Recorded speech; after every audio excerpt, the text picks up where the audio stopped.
তেওঁলোকে প্ৰগতিশীল চিন্তাধাৰাৰে আৰু ন্যায়নিষ্ঠভাৱেৰে এই কাম কৰিব বুলি আশা কৰাৰ লগতে আমি এটা কথা ক'ব খুজিছোঁ, সাংবাদিকৰ মূল লক্ষ্য হ'ল ফ্ৰী, ফ্ৰেংক এণ্ড ফিয়াৰলেছ ফাৰ্ষ্ট।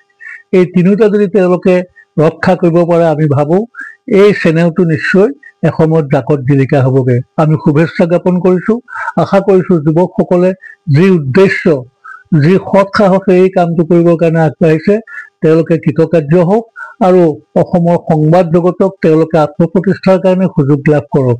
আমি শুভেচ্ছা জ্ঞাপন কৰিছোঁ, আশা কৰোঁ এই চেনেলে আমাৰ বাতৰি সংগ্ৰহৰ ক্ষেত্ৰত বিশেষ ভূমিকা গ্ৰহণ কৰিব আৰু অঞ্চলৰে নহয়, অসমৰ বিভিন্ন ক্ষেত্ৰত যিবিলাক সমস্যা আছে সেই সমস্যাসমূহ দাঙি ধৰিবৰ কাৰণে যথেষ্ট তৎপৰ হ'ব।